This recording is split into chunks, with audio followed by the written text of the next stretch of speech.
Good morning student. बेटा chapter number 1 chapter number 2 आपका almost complete हो चुका है। आज चैप्टर नंबर 3 की शुरुआत करते हैं।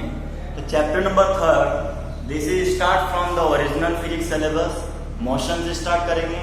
पूरा मैकेनिज्म काइनेमेटिक्स वाला पार्ट आपको पूरी 11th में पढ़ाया जाएगा। Then we can go for thermodynamics. तो 11th क्लास के अंदर जो सिलेबस गिवन है उस सिलेबस में mechanics, fluid mechanics, solid mechanics, static mechanics and plus thermodynamics. Clear? और एज वेल एज अगर 12th क्लास के लिए चलते हैं तो जो मैंने आपको फिजिक्स की ब्रांचेज पढ़ाई है उस फिजिक्स की ब्रांचेज में आपने इलेक्ट्रोडायनेमिक्स एंड मैग्नेटिज्म आपकी बुक नंबर 1 होगी। बुक नंबर 2 में ऑप्टिक्स एंड मॉडर्न फिजिक्स आएगा एंड इट्स एप्लीकेशंस। क्लियर? तो now we will start from chapter number 3 motion in a straight line. Chapter number 3 motion in a straight line.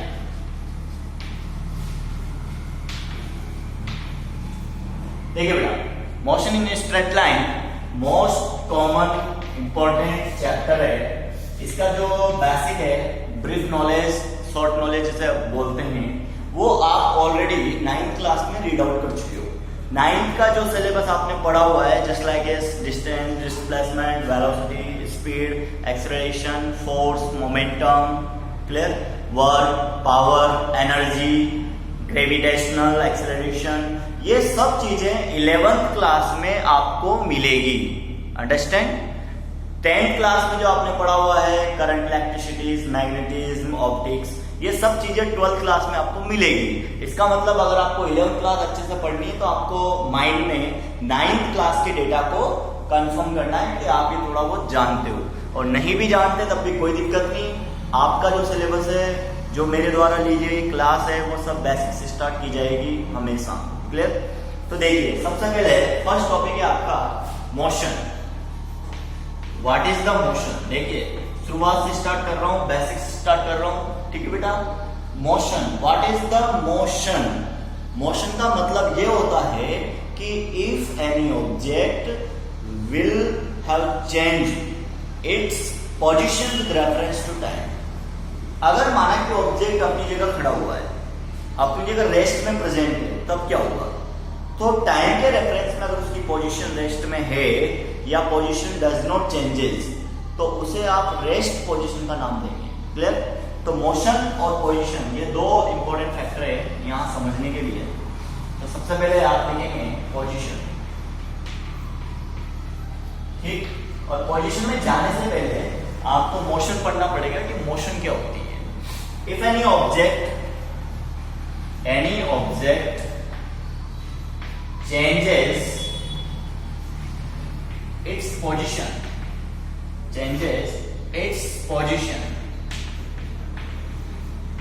with reference to time, that is called as a motion of this object. वो क्या कहलाएगा बेटा? Motion of this object. Motion of this object, या फिर आप इसे दूसरे तरीके से डिनोट कर सकते हैं कि this object under motion condition, या this object is moving under this motion. Clear? अब बात करते हैं पोजीशन की। यहाँ पे पोजीशन बहुत इंपॉर्टेंट फैक्टर है। तो दो प्रकार की पोजीशन यहाँ पे, या 2 टाइप की पोजीशन को डिस्क्राइब करेंगे। पहला तो आप बोलेंगे रेस्ट पोजीशन, और नेक्स्ट बोलेंगे आप मोशन पोजीशन। रेस्ट पोजीशन का मतलब क्या हुआ कि a particle does not change its position with reference to time. जैसा मान लो आप वीडियो देख रहे हो सपोज, अब मैं 2 सेकंड के लिए या 10 मिनट के लिए मैं इस पोजीशन पे आके खड़ा हो गया। क्लियर? मैं अपनी पोजीशन को कहां दिखा रहा हूं? ब्लैक बोर्ड के कॉर्नर पे शो कर रहा हूं। क्लियर? 5 मिनट तक सपोज आपने मुझे ऑब्जर्व किया और मैं यहीं पे खड़ा हूं। इसका मतलब क्या हुआ? My position does not vary with reference to time. Time के रेफरेंस में मेरी पोजीशन वेरी नहीं करती। क्लियर? अब आप मुझे नोटिस कर रहे हो, मैं टाइम के साथ साथ क्या कर रहा हूं? मोशन कर रहा हूं, that is the my position is changing with reference to time in this video, it means my position is motion position. तो यहां पर रेस्ट पोजिशन का मतलब होगा object at fix location. Object कहां है बेटा? फिक्स लोकेशन पे। मोशन क्या होता है? यहां पे object changes its position. Object क्या कर रहा है बेटा? इसकी पोजीशन को चेंज कर रहा है। अंडरस्टैंड? समझ में आया कुछ? पोजीशन समझ में आई? क्लियर। अब देखो पोजीशन की बात करते हैं।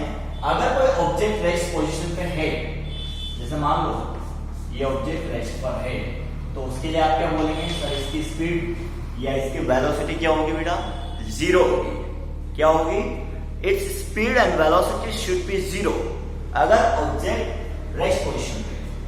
और इस केस में बात करेंगे, this is object is moving with wave velocity. किस वेलोसिटी से या किस स्पीड से मूविंग है?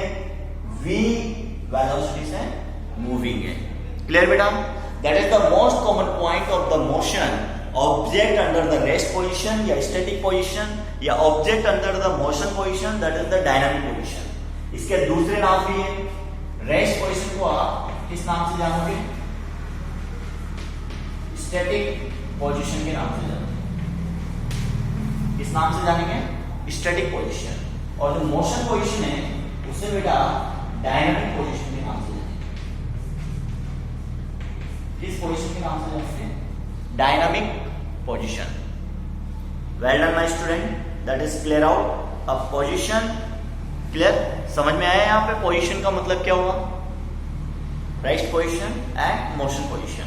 तो आपको वीडियो लेक्चर प्रॉपर वे में देखना है, उसके बाद जो भी नोट्स मैं आपको भेजूंगा उसको प्रॉपरली मैनेज करना है। अंडरस्टैंड? क्लियर और नॉट क्लियर?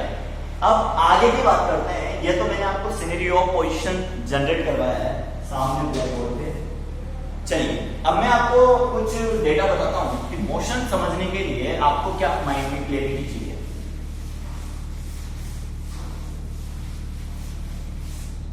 देखिए स्टूडेंट, मैं आपको एक माइंड क्लियर करना चाहता हूं आपका। जैसी क्लास आपको वीडियो में मिल रही है एज वेल एज फॉर्मेट आपको ऑफलाइन मिलेगा। क्लियर? और ऑफलाइन में इंटरेक्शन बेटर होता है, तो हो सकता है इससे भी बेटर आपको ऑफलाइन में मिलेगा। ठीक है बेटा? चलो अब मोशन को डिस्क्राइब करने के लिए आपको यहां पर नंबर ऑफ 5 पॉइंट्स को माइंड में क्लियर आउट करना है। अगर आप 11th क्लास में फिजिक्स पढ़ना चाहते हैं, पूरा मोशन पढ़ना चाहते हैं, लक्ष्य अप्रोक्स 10 चैप्टर आपके मोशन से रिलेटेड है। 12 चैप्टर होंगे क्योंकि थर्मोडायनेमिक्स के 3 चैप्टर है, फ्लूइड मैकेनिक्स के 2 चैप्टर है। क्लियर? 2 चैप्टर ये रिमूव कर दो स्टार्टिंग के, तो 8 से 10 चैप्टर का जो रेशियो है वो टोटल मैकेनिक्स बेस्ड है। मैकेनिक्स समझने के लिए आपको मोशन समझना पड़ेगा, और मोशन समझने के लिए आपको यहाँ पर 5 पॉइंट को डिस्क्राइब करना है। क्लियर? उससे पहले टाइप ऑफ मोशन की बात कर लेते हैं एक बार कि सर जो आप पढ़ाओगे उसमें किस टाइप की मोशन चलेगी। तो there are the 2 type of factor. First is linear motion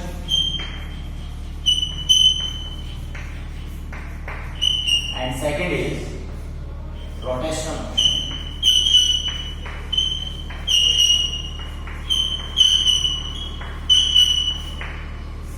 ठीक है बेटा? पहला फॉर्मेट जो आपके पास आने वाला है वो क्या होगा? लीनियर मोशन का होगा, और दूसरा फॉर्मेट आपके पास आने वाला है वो क्या होगा? रोटेशनल मोशन का होगा। ठीक है? लीनियर केस में डिस्प्लेसमेंट लीनियर आएगा। तो यहाँ पे जो 5 पॉइंट्स हैं वो 5 पॉइंट्स में रीड आउट करो। देखिए सबसे पहले आएगा फर्स्ट ऑफ ऑल डिस्टेंस, फिर आएगा बेटा डिस्प्लेसमेंट। ठीक है? नेक्स्ट आपके पास आएगा स्पीड, नेक्स्ट आपके पास आएगा वेलोसिटी, फिर आपके पास आएगा व्हाट इज एक्सेलरेशन। क्या समझ में आएगा? एक्सेलरेशन। ठीक है। Chapter number 3 we will start an motion in straight line. Now we will discussing about the 5 phenomena in this chapter. और साथ में जो 9th क्लास में आपने पढ़ी हुई है द इक्वेशन ऑफ मोशन, वह भी यहाँ पे कंप्लीट करवाई जाएगी। क्लियर बेटा? मोशन की बात करें, फर्स्ट चैप्टर में आपको लीनियर मोशन पढ़ाया जाएगा, then we can go for rotation motion. Clear? चलो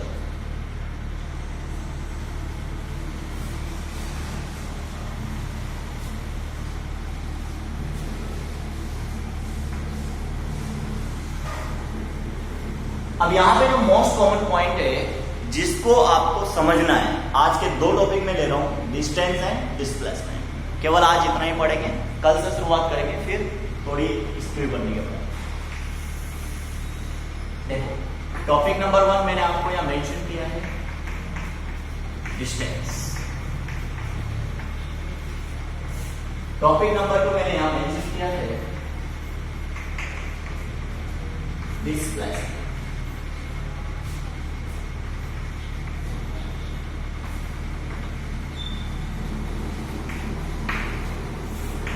ठीक है?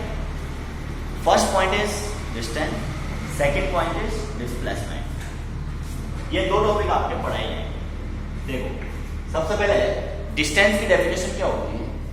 Distance is equal to the total path covered by the object in its motion. Distance क्या होता है? Linear the completely path which is covered by an object. Clear? जबकि displacement क्या होता है? इनिशियल पॉइंट जहां से वो स्टार्ट हो रहा है, फाइनल पॉइंट जहां पे वो अपनी डेस्टिनेशन पॉइंट है, जहां पे वो पहुंच चुका है, उन दोनों पॉइंट्स के बीच का जो स्ट्रेट लाइन गैप होता है वो क्या कहलाता है? डिस्प्लेसमेंट कहलाता है। देखिए बेटा, जैसे मान लो इसका शॉर्ट डिस्क्रिप्शन आ गया, total path covered by an object by an object in its motion।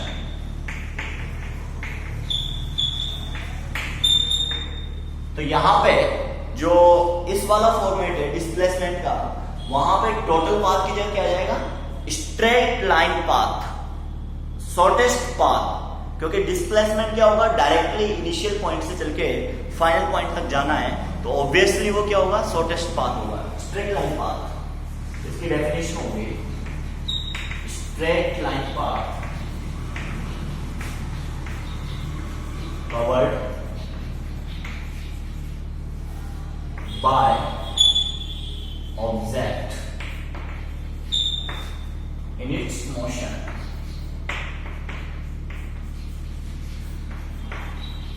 और ये जो स्ट्रेट पाथ है, वो स्ट्रेट पाथ कौन सा होगा बेटा? Shortest path.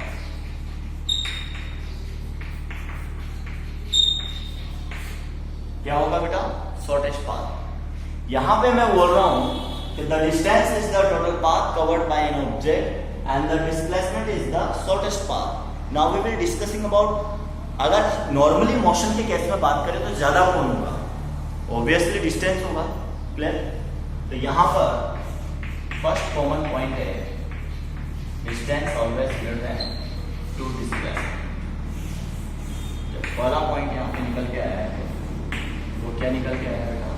Distance is greater than equal to the displacement. Distance यहाँ पर डिस्प्लेसमेंट से ज्यादा है। ओके बेटा? अब 2 कॉमन फैक्टर में बात करें। पहला सर, ये जो डिस्टेंस होता है ये क्या होता है? स्केलर। स्केलर। और जो डिस्प्लेसमेंट होता है वो होता है वेक्टर।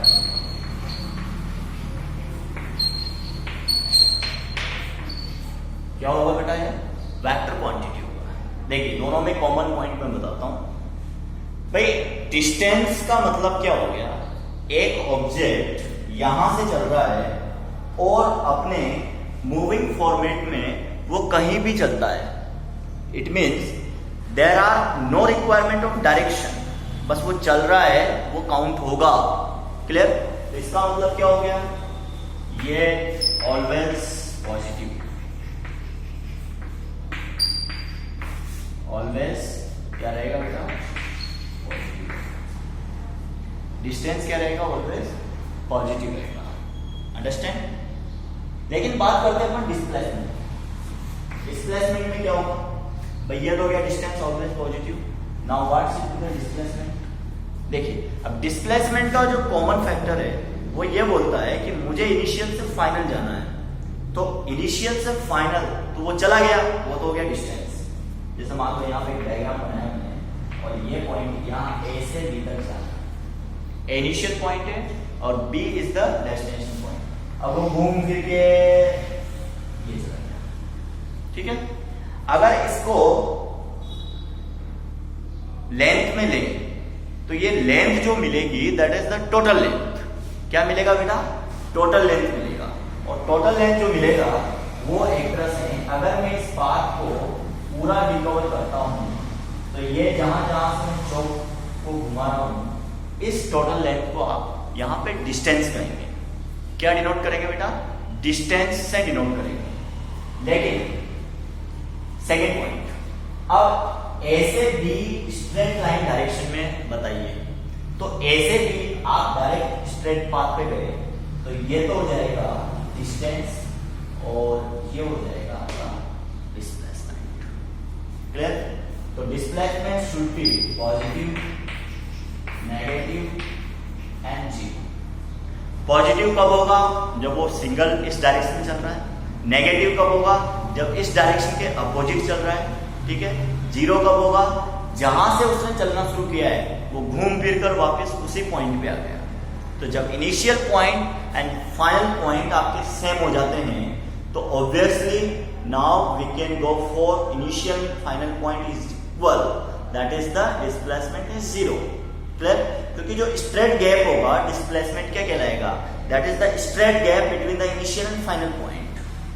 ओके बेटा, ये पूरा डिस्टेंस एंड डिस्प्लेसमेंट का शॉर्ट ब्रीफ है। अभी इसमें और बहुत कुछ बाकी है। आई होप आपको थोड़ा बहुत समझ में आया होगा, क्योंकि अभी मैंने पूरा डिस्क्राइब नहीं किया है। चलो अब डिस्टेंस और डिस्प्लेसमेंट में आप क्या काउंट कर रहे हैं, लेंथ को काउंट कर रहे हैं। तो यहां आ जाएगा unit of distance oblique displacement, दोनों का कंबाइंड होगा। तो एमकेएस पैटर्न में चलेंगे तो मीटर पर सेकेंड। किसको लेंगे अपन, या तो एमकेएस को लेंगे, और एमकेएस से बेटर कौन है, एसआई है। तो एसआई और एमकेएस 99% सेम होता है। हाँ, कुछ केस में एसआई कुछ एक्स्ट्रा यूनिट देता है। तो फर्स्ट यूनिट यहाँ पे मीटर पर सेकेंड आती है। Now we can convert in centimetre upon second. तो सेकेंड यूनिट यहाँ पे सेंटीमीटर अपॉन सेकेंड आती है। कॉमन यूनिट है, कॉमन यूनिट होगी तो कॉमन डायमेंशन होगी, ठीक है। तो unit of distance and displacement that is the metre per second, centimetre per second, और साथ में we can convert in kilometre per hour. और सॉरी, यहाँ पे केवल अपन डिस्टेंस काउंट कर रहे हैं, तो यहाँ पर कुछ एरर मेरे से जनरेट हो चुकी है। चलो मैं एक बार दोबारा, थोड़ा स्पीड का मेरे दिमाग में आ चुका था, तो यहाँ पे मैं एक्सट्रीमली सॉरी। यहाँ पे देखिए, यहाँ पे केवल मीटर में काउंट होगा, मीटर से सेंटीमीटर में काउंट होगा, और सेंटीमीटर या फिर आप इसे किलोमीटर में काउंट कर सकते। क्लियर। मैंने आपको बोला है डिस्टेंस एंड डिस्प्लेसमेंट किस किस में काउंट हो रहा है, मीटर, सेंटीमीटर, किलोमीटर। बताइए, जब यूनिट एंड डायमेंशन आपको पढ़ाया था तो मीटर, सेंटीमीटर, किलोमीटर, मीटर किसकी, ऐसा यूनिट की, लेंथ की। ऑब्वियसली दोनों ही फिजिकल क्वांटिटीज किससे डिनोट करती है, लेंथ से रिलेटेड। किससे डिनोट होती है बेटा, लेंथ से रिलेटेड होती है। इसका मतलब डायमेंशन की बात करेंगे, डायमेंशन इसकी L1। क्लियर। आप इसे M0, L1, T0 भी नोट कर सकते हैं। क्लियर बेटा। तो आपको माइंड क्लियर करना है, distance and displacement both of the same unit and same dimension.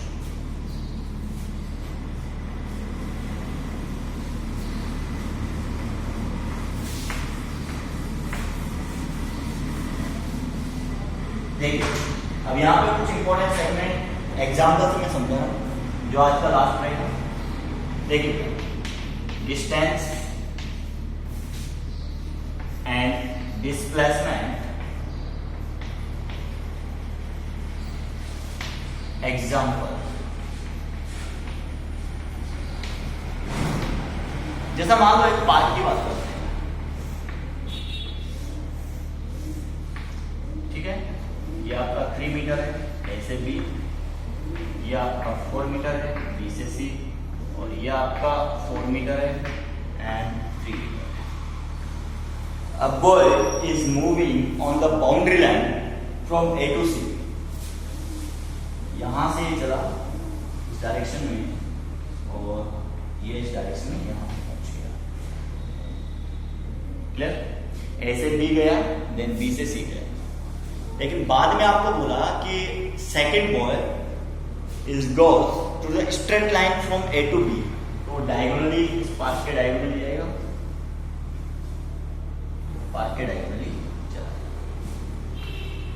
तो व्हाट इज द डिस्टेंस?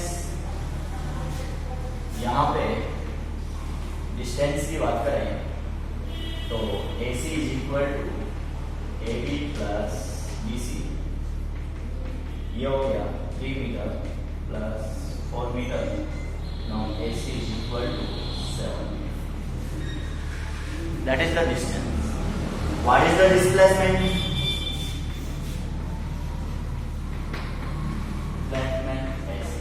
देखिए ये पूरा का पूरा यहाँ पे डायगोनल होगा, तो according to the PGT AC का whole square is equal to AB का होल स्क्वायर प्लस BC का होल स्क्वायर।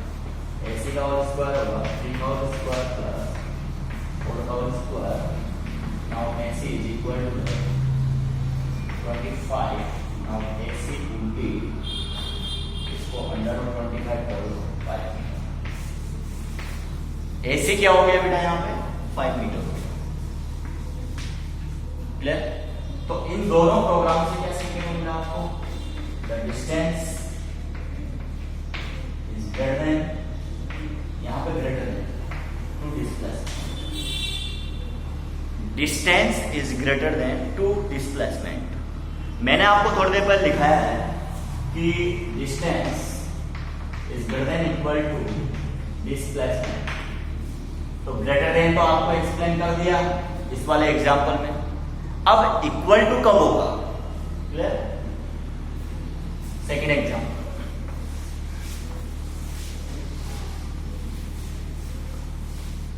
अब इक्वल टू कब होगा? तो हमेशा याद रखना distance and displacement is always equal for only straight line। कब इक्वल होगा बेटा? स्ट्रेट लाइन के केस में इक्वल होगा। जैसे मान लो आप A से B गए 10 मीटर, तो यहां पर डिस्टेंस ऑफ AB की बात करेंगे, 10 मीटर। यहां पर डिस्टेंस ऑफ AC की बात करेंगे, दैट इज आल्सो 10। तो ये जो फिनोमिना है ये यहाँ पे प्रूव होता है। Clear student? आई होप आपको डिस्टेंस और डिस्प्लेसमेंट अच्छे से समझ में आया होगा। देखो मेरी क्लास को ज्वाइन करना और मेरी क्लास को एंजॉय करना, उन दोनों में डिफरेंस है। ज्वाइन करने का मतलब क्या हो गया? आपने बस व्हाट्सएप ग्रुप में नंबर दे दिए, ठीक है सर क्लास भेज रहे हैं नहीं भेज रहे जो भी है, और आप आराम से सो रहे हो, वो तो हो गया ज्वाइन करना। एंजॉय करने का मतलब क्या होता है? डेली टू डेली, जैसे मैं आपको नोट्स भेज रहा हूँ, वीडियो लेक्चर भेज रहा हूँ, क्लास ले रहा हूँ, उसको आप अप टू डेट रखिए। मैं बोलता हूँ कि आपको फिजिक्स में कोई दिक्कत नहीं आएगी, ये मेरी गारंटी है। ठीक है? आपको क्या करना है? जो आज मैंने वीडियो बनाया उस वीडियो को पहले देखना है, उसके बाद नोट्स को डिस्क्राइब करना है कॉपी के अंदर, और कोई डाउट है तो मेरे से व्हाट्सएप पे पूछना है। बस ये प्रोसेस रहेगा। उसके अलावा आप डेफिनेटली हर क्वालिटी का क्वेश्चन आपको मिलेगा, हर क्वालिटी का क्वेश्चन आप सोल्व करोगे, तब ऑटोमेटिकली आपके पास कॉन्फिडेंस जनरेट हो जाएगा। ठीक है? ओके बेटा, thank you, all the best. आज के लिए इतना ही काफी।